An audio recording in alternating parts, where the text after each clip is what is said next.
Well,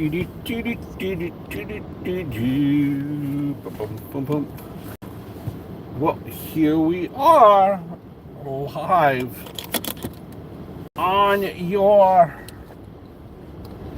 on my Tuesday commute. 6:56 p.m. Haven't done one of these in such a long time. Feels like forever. I'm sorry. Just just always something, as they say, responsibilities when you become an adult. And sometimes you cannot just find the time. So we are doing a clean pin, and this is what I like to call my video cast, my podcast, so to speak, about everything professional wrestling, AEW, WWE, MLW, the works, or the whole nine, just chit-chatting about wrestling. It would mean it would mean a lot if you just give that button thumbs up, subscribe to the channel. I do cover other sports as well: baseball, football, hockey, MMA, all that good stuff. So where do we begin, man? After all this time, wrestling,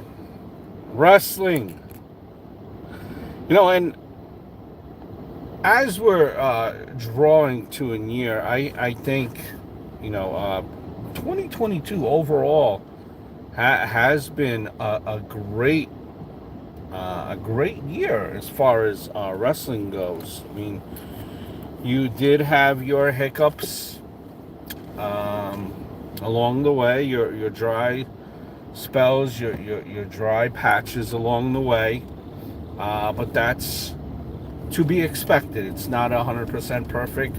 I mean, but all in all, I think if you're a wrestling fan, you had as we all are, you had a pretty good year. And we're going to have John Cena grace us with his presence. We're going to have John Cena grace us with his presence in 2022.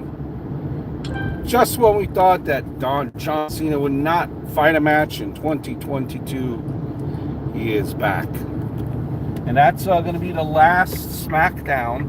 As we heard, it's going to be John Cena with his good old buddy Kevin Owens versus Sami Zayn and Roman Reigns. The tribal chief, trying to solve problems here. Trying to solve problems. He's noticed that Kevin Owens is a thorn in his side, in the bloodline side, and we're going to have that matchup.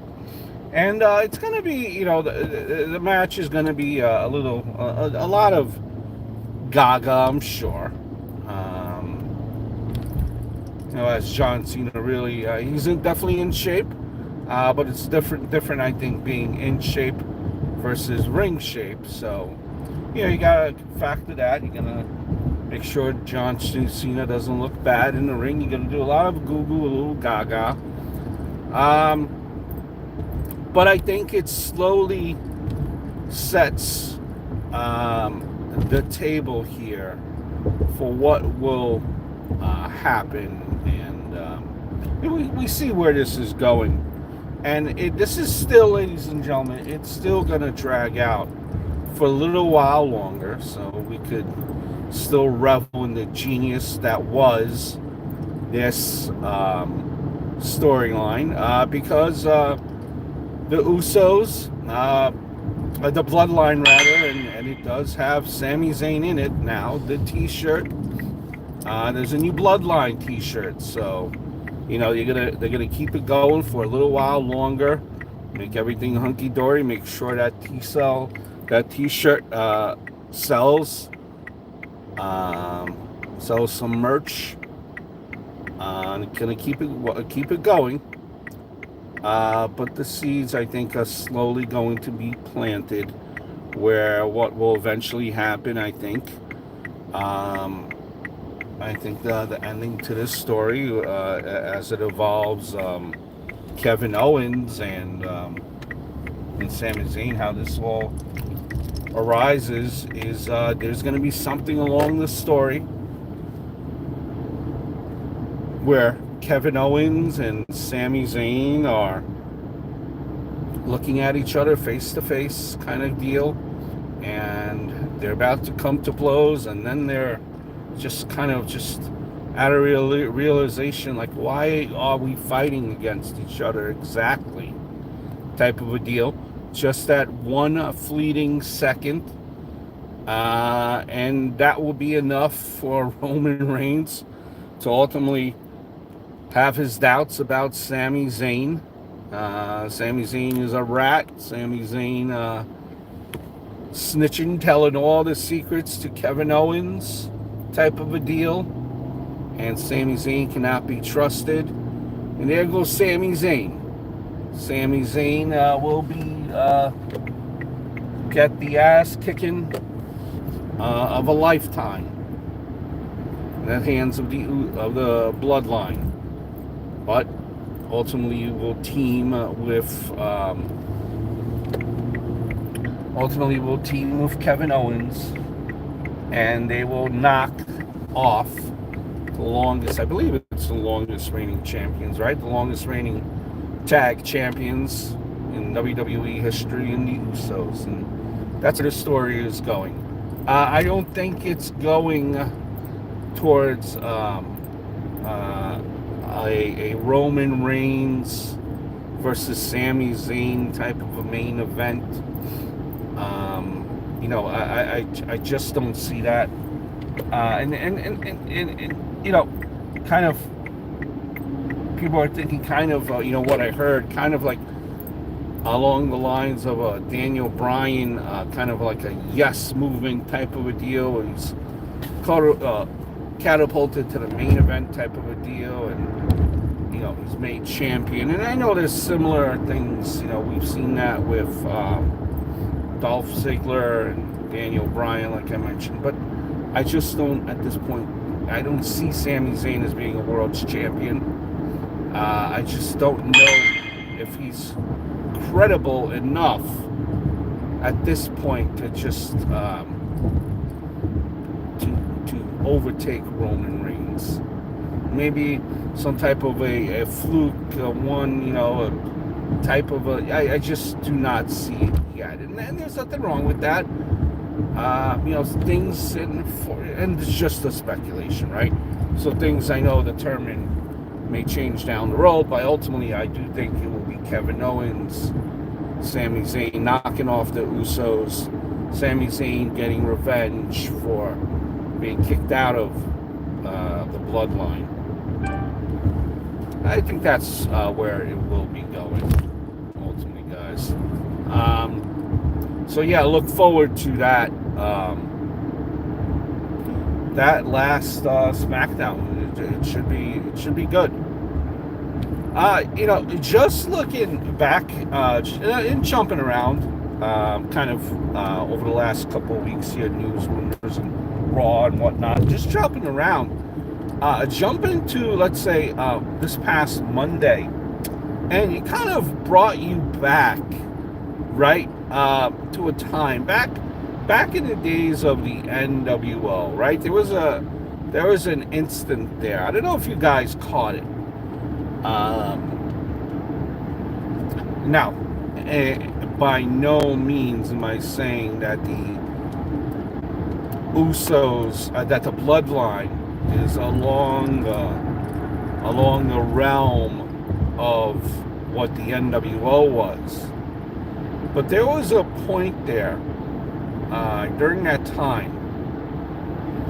When the bloodline was attacking everyone in the back, and then they made their way out into the front of the arena. and Adam Pearce is acting all bent out of shape. You stop doing this. You can't be doing this. You can't be causing a scene. You can't be causing a ruckus. And Sami Zayn goes, he goes, why are you booing us? I mean, why are you mad at us? They're cheering us. Why are you so upset?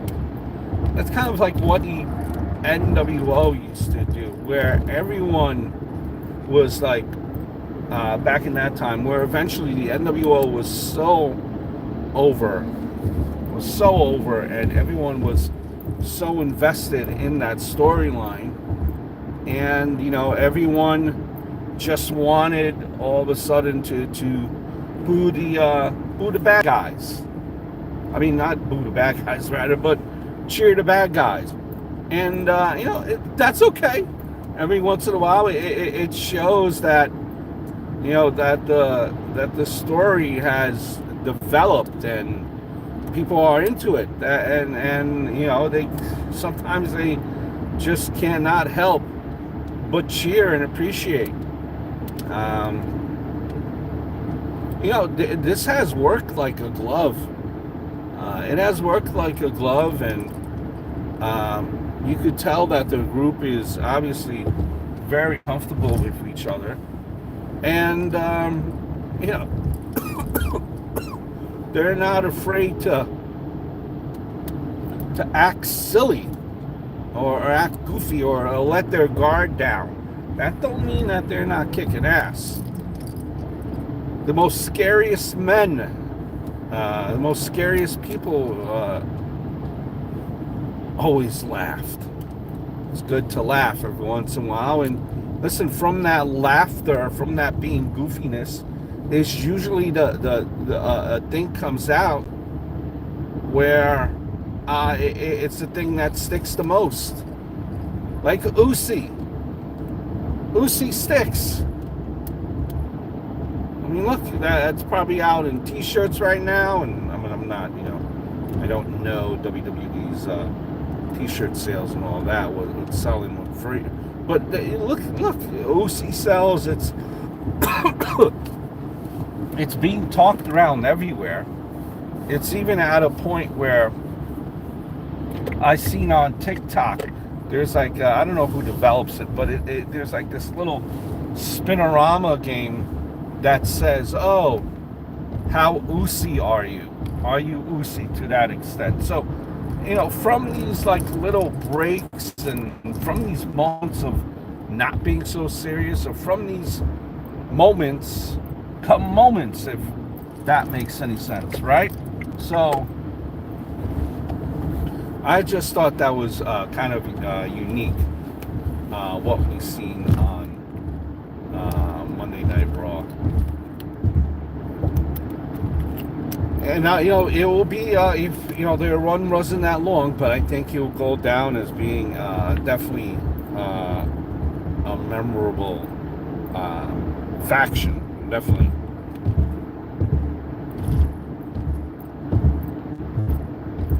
Other news recently hit, what was that, last week, that Mandy Rose was let go by the WWE. So, and this is because she had apparently like she had content. Let's try to phrase this the right way. Because she had little, not so much that she had adult content up, but just a matter apparently of how the fact that she took that adult content maybe a little bit too far. So, from what I understand, right, for the backstory of all of this, from what I understand, WWE was fully aware that Mandy Rose has this channel. It's not OnlyFans, something else. Fans only. Not. I forget what it was. It's similar to OnlyFans, a little bit different, right? So it's a paywall where, I think at this point now, I think the people, since she was let go, now they're paying $40 per month. $40 per month.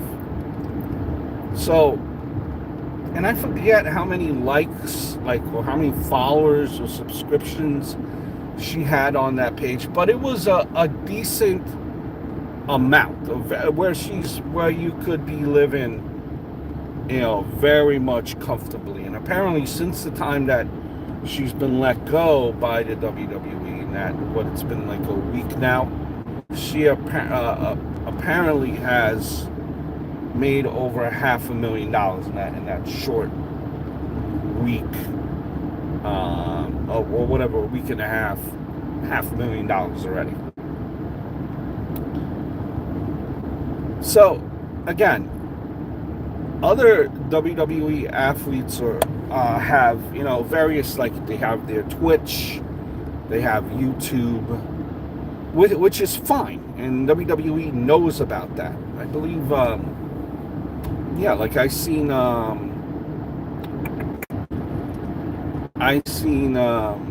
Shayna Baszler. I know she has a channel on YouTube. There's also people that go on Twitch and all that, and they have channels as well. So it's not that the fact that she had the channel, it's the fact that she spiced it up. She spiced up that content, and apparently, and the narrative goes, I've heard that the WWE did give her kind of like a warning, right? And she was continuing to push the envelope, and even apparently I heard from various sources and podcasts, apparently also she was also trying to kind of nudge other talent along to hey, you could join this too, and this is how much money you make, this is all that you have to do, look how much you're getting, so on and so forth, to that extent, right? And that's when it just became too much. Now the photos and the videos were leaked, right? But it's something that you, on that site, apparently, you signing a waiver, disclaimer, just saying, realize that whatever you put out there on the internet, on the website, does not mean, it could be hacked. Whatever happens, we're not responsible. And you are ultimately responsible for putting up whatever you put up on this website. And she did anyway. And there's nothing wrong with that. Nothing wrong with that at all. Listen, nothing even wrong with being paid, like she's being paid. But the problem comes into play when you are part of a company that's a PG company, and you have sponsors that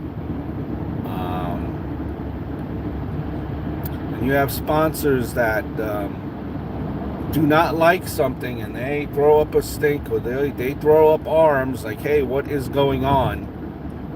They want that problem rectified, corrected as soon as possible.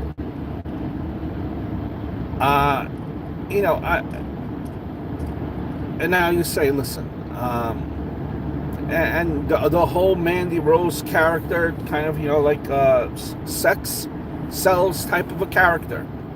But remember, it all comes down again to the sponsors. They push that character to a point where they know that they could get away with, and it still won't be frowned upon, from the sponsors, and that's why they probably let her have that channel, saying, "Hey, listen, okay, we realize that this is how we portray your character. This is, how it's all right. Continue to portray your character to that extent. Do whatever you want, but just portray it to the extent that we portray it, and don't pick it up a notch." Now, when you pick it up a notch, you get a warning. Okay, you let it slide, forget about it. But then when you have, a sponsor throw up in arms, it's like, what can you do? And these are one of their bigger sponsors. This is a PG product type of a company. Like, it's written out clearly in stone. Like, I know, I'm sure that, and listen, not to make excuses, and I don't, I don't know what her salary is. But remember, you have travel and expenses and everything else that you have to factor. Now, she was in NXT. I'm not sure if that contract transferred over to a NXT type of a contract or a WWE. She was on a WWE contract. I believe she was on a WWE contract where she's released, I believe it's a 90-day no compete. I don't think she has an NXT contract because she originally was WWE. So I don't think you'll be seeing her anywhere in AEW or TNA or NWA. She's NWA, man. Anytime soon. So it's going to be a while. And she honestly might not even leave wrestling. I mean, maybe she wants to wrestle. She definitely has improved. And she has taken it seriously. I think when she went down to NXT, she wanted to prove her naysayers wrong. And she definitely did improve. A memorable title run. Basically, she was NXT for the most part, one of the marquee attractions of the new NXT. Toxic Attraction, a viable stable now, led by her. And everyone would always say, that she was the second coming of Trish Stratus. So, I mean, that's, she's turned it around as far as in ring, and now this happens. So, listen, I don't think that if she's gone from WWE that you will never see her again. She'll be back, maybe just not now, but eventually down the road. But I mean, what can you do? WWE's hands are tied, and especially if you're just trying to still push the envelope, even pushed it to the extent where they didn't want to be pushed, and then you're trying to recruit allegedly, and then sponsors get mad. There's really nothing you could do. I mean, I'm sure it was clearly explained to her. I don't see why you wouldn't it be, being that she was one of the major stars, at least in NXT. So, I mean, yes, listen, I know what WWE does as far as pushing talent, but they push it to an extent that they know that they can get away with their sponsors, to keep their sponsors happy, and all that, everything that embodies that. Now,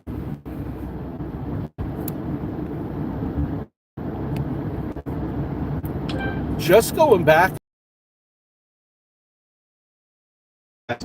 now,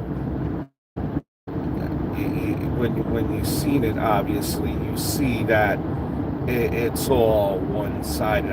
I believe she gave like a suplex to Luke Gallows, right? Then this week, most recently, you've seen Tozawa get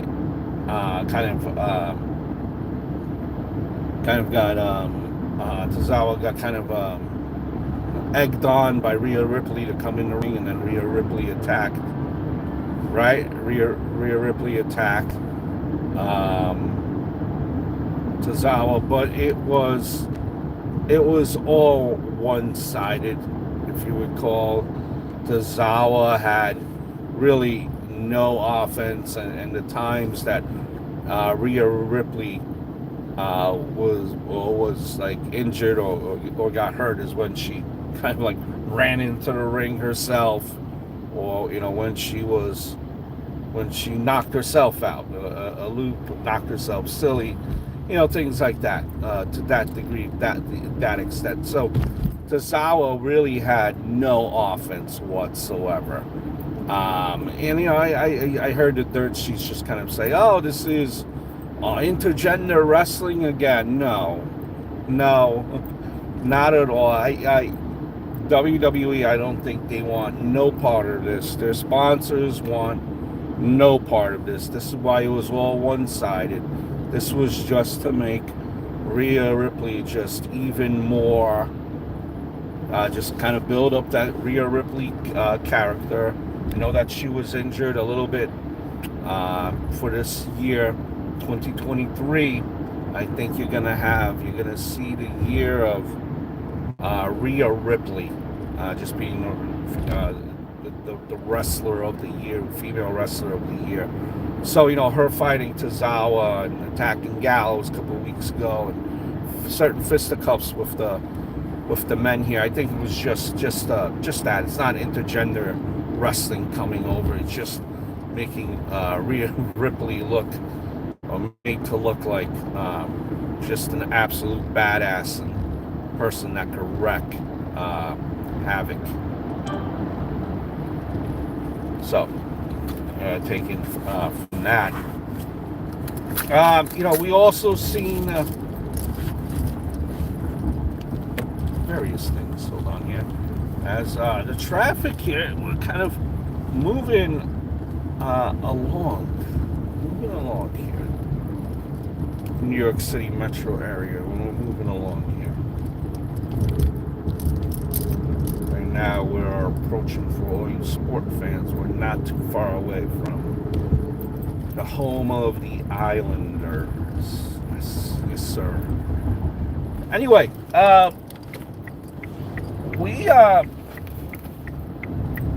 we're seeing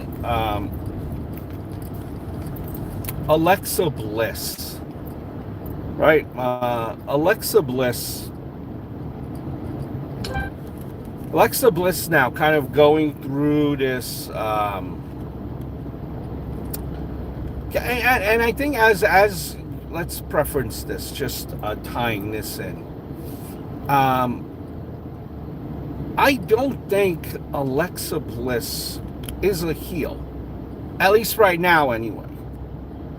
Listen, all that she did was she's fighting someone. She's trying to get a championship belt. That's what she's doing. She's trying to get under, she might even know that maybe she's at a little bit of a disadvantage, or maybe she feels the momentum, trying to do anything just to break that up on her end is part of what she's trying to do.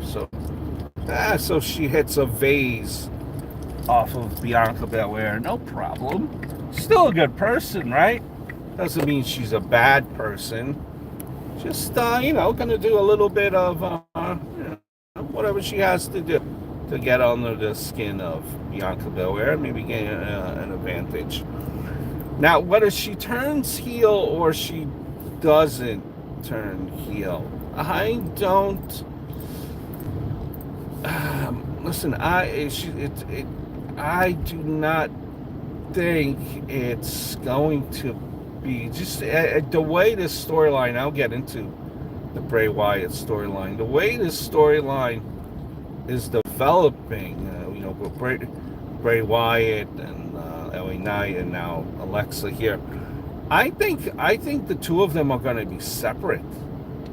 At least that's my initial thoughts. They're not going to be together, because if you recall, Alexa Bliss said, "Oh, Bray Wyatt left the company. He left me, and it's just, I went through therapy, and I had a slip and a lapse, and yada yada yada." And and then you've seen from a distance, if you caught it from a distance, you've seen Alexa Bliss's evil doll there. So we might be going that way, that version, where we might have the doll and magical powers, Alexa Bliss. But I just don't think the way this has been developing in the last couple of weeks with the Bray Wyatt storyline, I do not think it's going to be what we envisioned.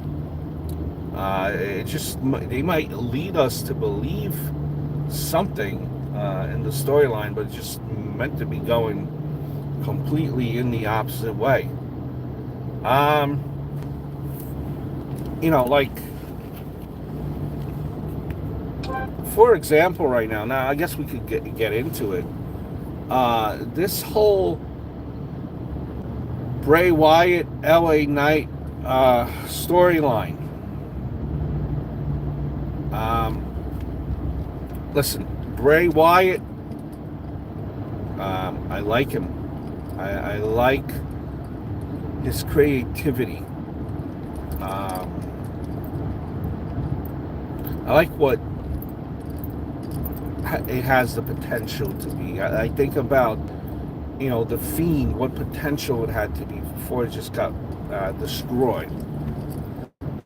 I even think about, Hick, Bray Wyatt, when he had almost like that Waylon Mercy type of a vibe. That was probably my favorite incarnation of him, honestly. Being that was probably the longest that we know of. He's always come off as someone that is very talented. It just never had the benefit of the doubt, right? But one criticism, and I know this is probably a slow burn.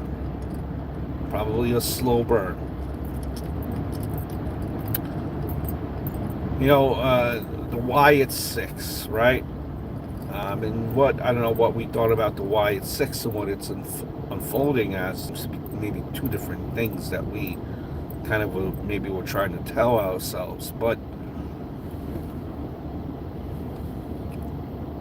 first of all, it helps that you have your first feud you have with LA Knight, who knows how to talk on the microphone. That definitely helps in moving the storyline.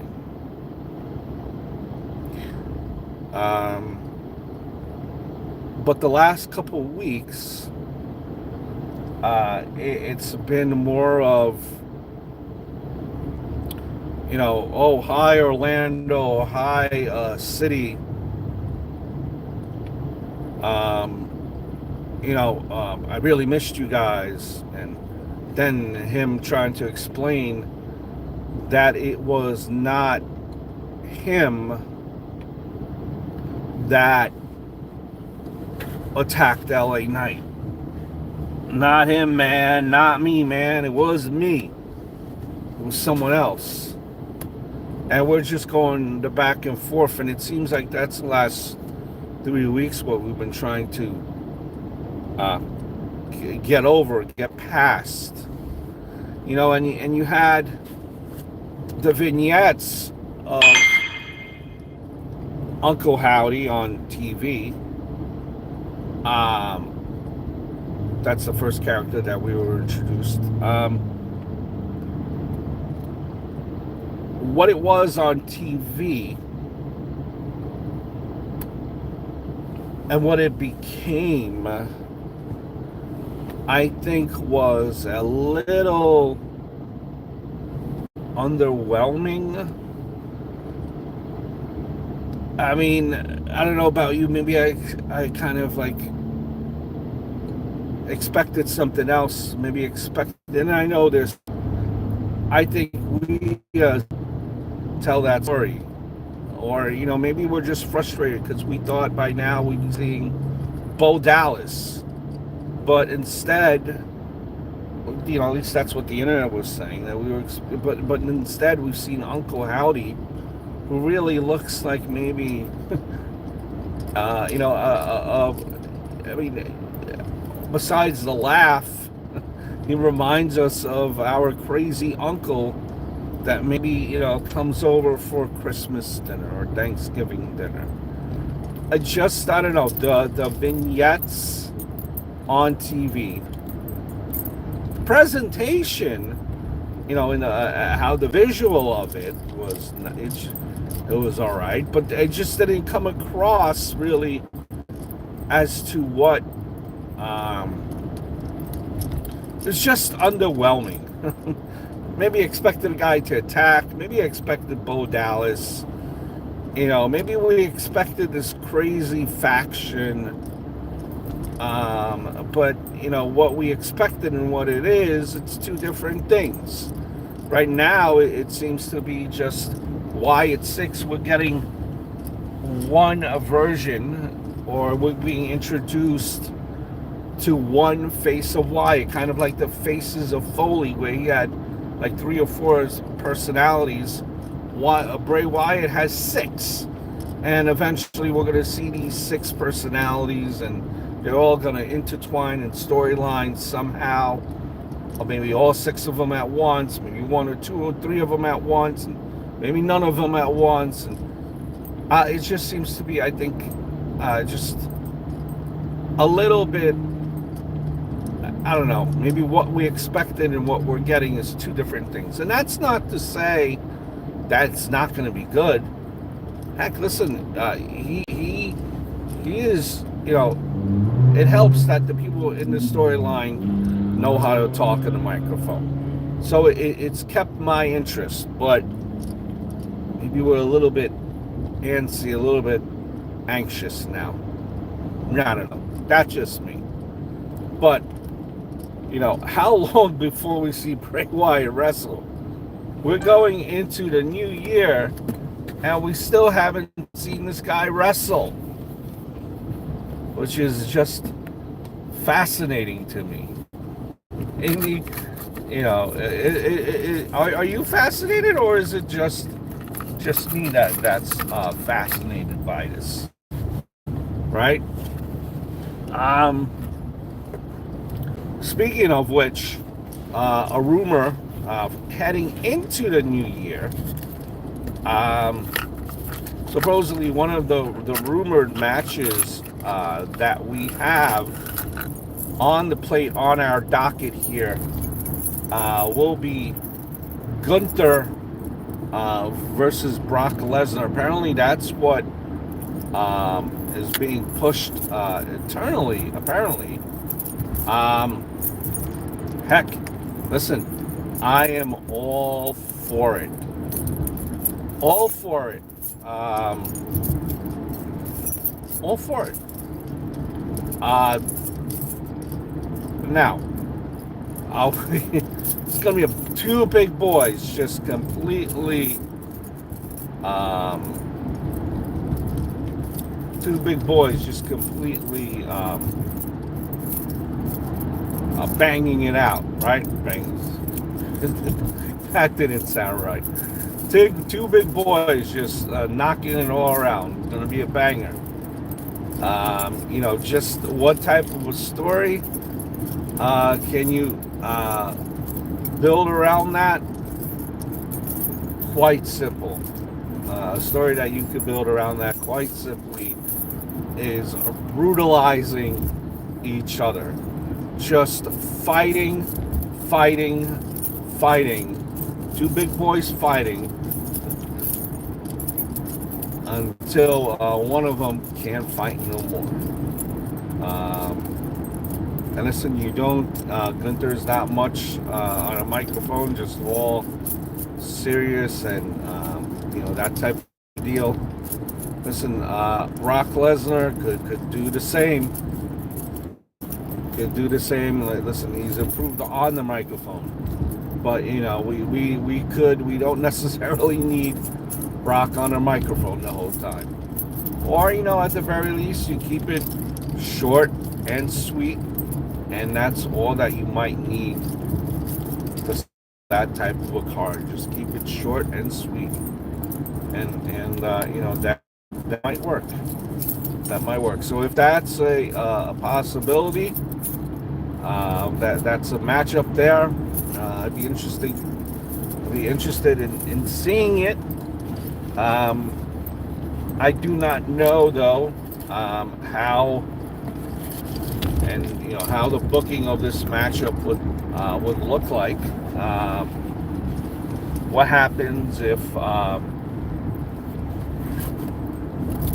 will Brock Lesnar want to lose to Gunther? And if Gunther loses, does that knock his credibility down?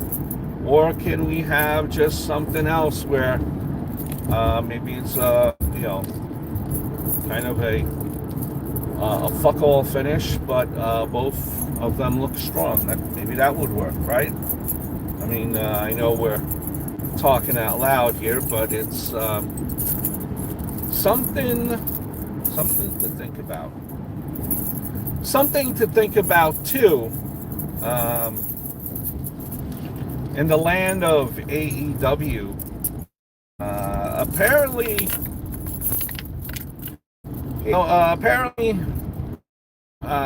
we hear one thing where apparently, AEW Miro, the great Miro, the Redeemer, has been not redeeming much. He's been redeeming paychecks, but on the couch and not on the TV screen.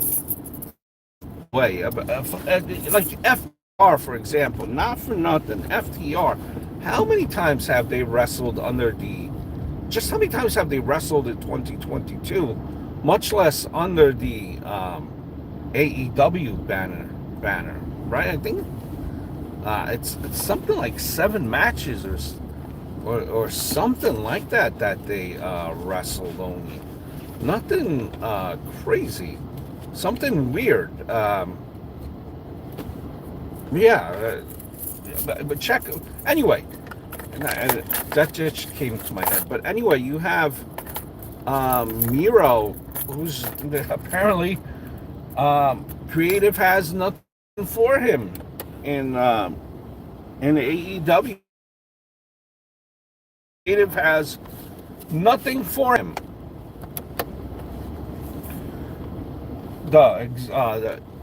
But you're made to believe, though, however, it was said that no, AEW has something for him, but he doesn't want anything that they have for him. Miro, again, recently said, no, that's not the case. I'm just waiting for them to reach out. He said simply, I'm the employee. I'm just waiting for your call, and here we are. I don't know, man. I don't know how you mess up. Listen, now don't get me wrong. WWE at the end there messed up this whole thing with the Lashley, Lana, Miro, Rusev storyline. They cut the knees out, the legs out under the Rusev Day movement as well. So they did that.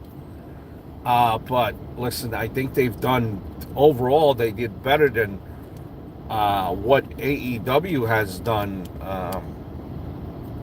for Miro. I mean, at least he was on TV, I guess. On AEW, he's not even on TV. You wonder even if he's with the company. So, I think eventually, I think you're going to see him back sooner than later. I would have expected that, that storyline would have been money. I would have, that duo, that combination was a red hot duo. Um, then the gig eventually was up, and when they announced that they were being, and then when we found out that Lana really did not have a Russian accent, but that duo was a force, and then kind of listen. Some of it was to WWE's doing, and some of it was to their doing, but overall they were a lot better in WWE than what AEW has given them, and I think you have got to agree with me on that.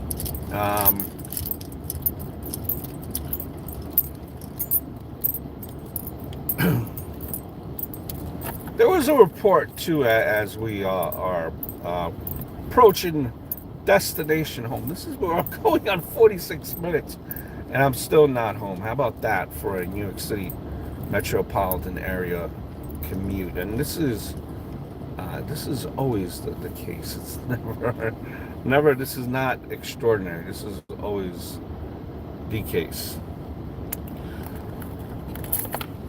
There was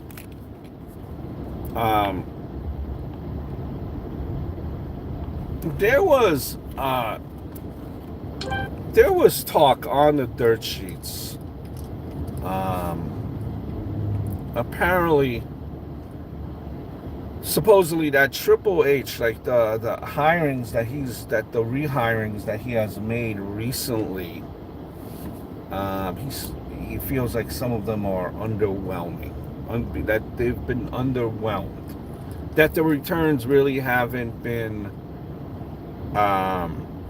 what I guess Triple H has expected. I don't know how true that is, but let's just examine some of the people that have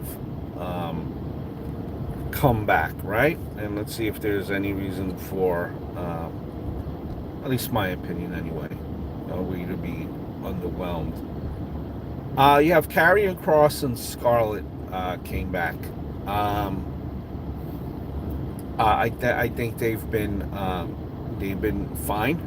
You had that. You've seen the brutality of Karrion Kross.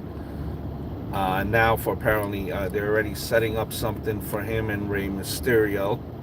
But I think Karrion Kross is maybe a little bit banged up from that matchup, that last match against Drew McIntyre. I mean, I believe so. That's kind of why we're in limbo. That's why that storyline has been progressing that way. I think, Karrion Kross, I think he's getting there. Remember, he was only up here a short period of time on the roster, and that wasn't the best. His presentation is very good. He does heelish stuff, right? So it gives you reason to hate him.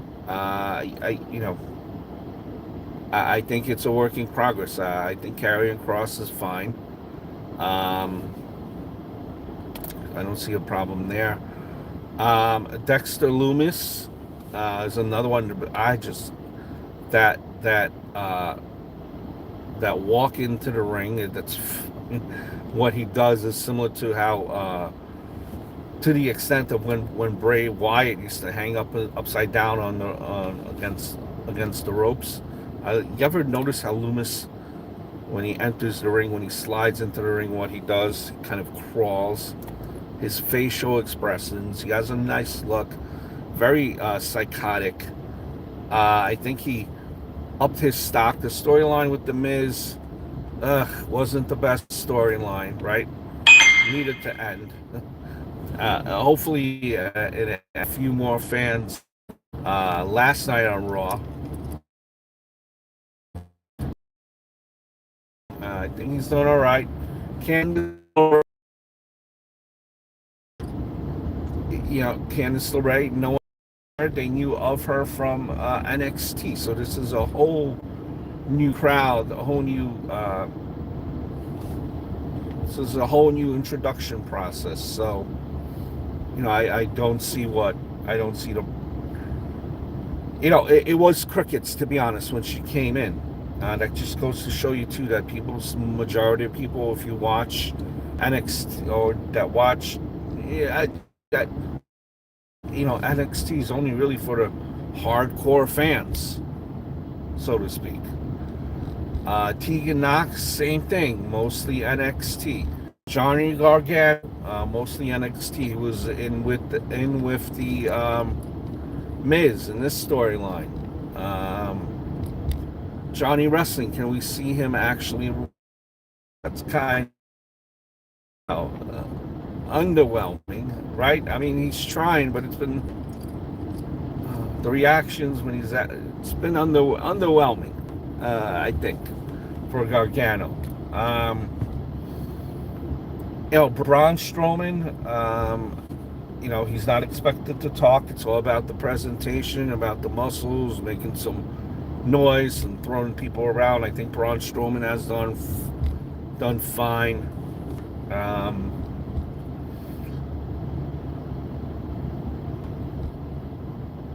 Emma, at one point, and I know she's with Madcap Moss. At one point, Emma was like probably even in Impact, like her stock in Impact was high. After she left the WWE, just losing all the time. She needs some victories for people to care. I know there was some action going on between Karrion Kross and Madcap and Scarlett and them, and then that was like one match and then it stopped. It was one off. She needs something that she could like kind of sink her teeth into, to kind of shine and get that personality out there. I mean, all of these individuals they have some time, right? They need some time. I think I think on a whole, the grade to be given maybe is incomplete. They just need something really to sink their teeth into. But you have to think about it too. Once these people, like the women wrestlers, for example, once they get going, how are they going to be able to jump over, Bianca, jump over a Becky, or jump over a Charlotte Flair? I mean, what's going to get them to that next step?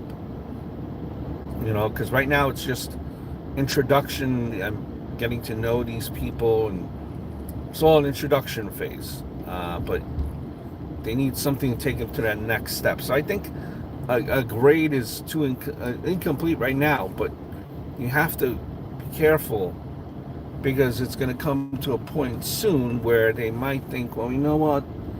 Our roster is a little bit overinflated now. Maybe just kind of let go, a person here or there. So you don't want to be caught in that scenario. But it's too early I think, to fully give a grade right now. And one thing here, one last thing before I skedoot, is that the word? Skedoot.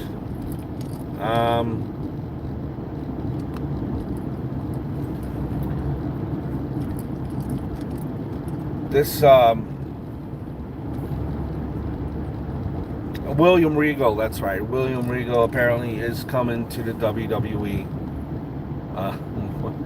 after being a short time with AEW there. And you hear various